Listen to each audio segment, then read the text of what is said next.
Bonjour et bienvenue sur mon journal de bord. Vous êtes assistante maternelle, vous êtes parent et vous employez une assistante maternelle. Si vous cherchez des conseils pratiques pour l'utilisation des couches lavables, je vais vous partager aujourd'hui mon expérience.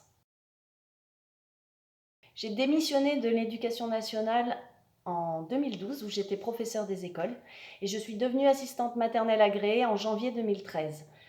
J'ai d'abord accueilli 2 enfants à mon domicile et progressivement, je suis allée jusqu'à 4 enfants, entre 0 et 3 ans. Dès le début, j'ai axé mon travail sur le respect de l'enfant et de ses parents et également sur le respect de l'environnement. J'ai commencé par aménager ma maison de manière à ce que les enfants soient le plus autonomes possible. Ensuite, j'ai décidé d'introduire uniquement des produits frais pour cuisiner des plats simples mais faits maison. J'ai éliminé tous les produits d'entretien pour ne garder qu'un appareil vapeur et débarrasser mon intérieur des émanations toxiques.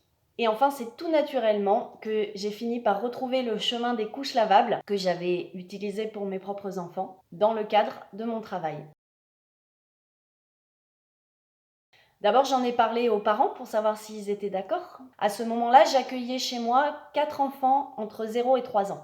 J'ai alors investi dans un stock de couches lavables. J'ai fabriqué des lingettes pour pouvoir me débarrasser des cotons jetables. J'ai réorganisé l'espace de change avec des tiroirs pour les couches lavables propres, un seau pour les couches lavables sales et les lingettes, et un pchit à eau pour pouvoir facilement nettoyer la peau des bébés. Ensuite, j'ai instauré avec les parents des frais de couche que j'ai ajoutés aux frais d'entretien.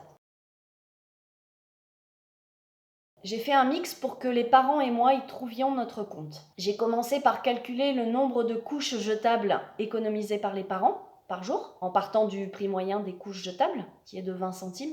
J'ai également calculé comment m'en sortir de mon côté pour rembourser les frais d'investissement à long terme et couvrir les frais de nettoyage. L'investissement au départ peut être un frein pour certains d'entre vous. Il existe des alternatives pour limiter les frais. Tout d'abord, vous pouvez regarder sur les sites de vente d'occasion comme Vinted, Le Bon Coin. Il y a également des groupes de discussion sur Facebook. Il existe également des couches de location en ligne. En passant par un service de location, vous pouvez bénéficier de tarifs intéressants. Enfin, vous pouvez également contacter les marques françaises pour leur demander des tarifs préférentiels, comme ils peuvent déjà le faire auprès des collectivités par exemple.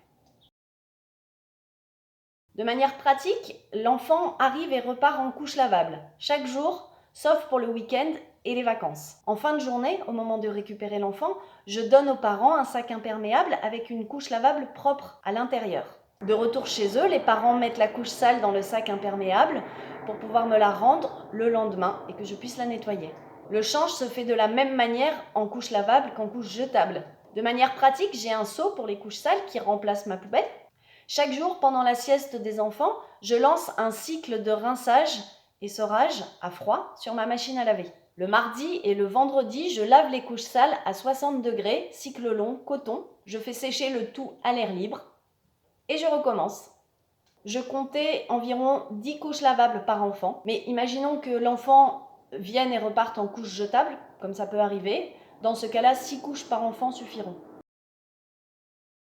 Mon but n'était pas de convertir les parents à l'utilisation des couches lavables, juste de les sensibiliser et éventuellement de les accompagner s'ils voulaient poursuivre cette aventure chez eux. J'ai pu remarquer au quotidien moins de rougeur sur la peau des bébés. Et comme j'utilisais essentiellement des culottes de protection en laine, très vite j'ai pu me passer des crèmes ou du liniment et le change se faisait uniquement à l'eau claire, étant donné que l'absence de plastique permet à la peau des bébés de respirer sans macérer.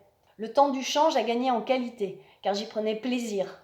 C'est devenu un moment de partage plus important avec les enfants. J'étais contente de réutiliser mes couches, de réduire les déchets, car les couches jetables s'entassent dans les poubelles, et avec 4 enfants à accueillir, ça devient vite infernal. Les enfants plus grands pouvaient verbaliser le moment du change. Chacun avait sa culotte préférée, ils reconnaissaient leurs couches, ils y faisaient attention. Nous avons vraiment gagné en qualité dans la relation. Vous n'êtes pas encore prêt à passer complètement aux couches lavables? Ce n'est vraiment pas un problème. Vous pouvez pour commencer simplement proposer une couche lavable au moment de la sieste par exemple. Cela permet de commencer en douceur sans trop d'investissement et de changer petit à petit ses habitudes. Vous êtes assistante maternelle? Vous exercez dans le Val d'Oise. Si vous voulez tester des couches d'occasion, toutes marques confondues, avant de vous lancer dans l'aventure des couches lavables, contactez-moi. Vous trouverez mes coordonnées en dessous de cette vidéo ou bien dans le formulaire de contact de ma couche durable. Voilà, j'espère que cette vidéo vous a plu. N'hésitez pas à me contacter si vous avez d'autres questions pratiques. Je vous remercie pour votre écoute et je vous donne rendez-vous mercredi prochain à 9h30 pour un autre épisode de mon journal de bord. Bonne journée, au revoir!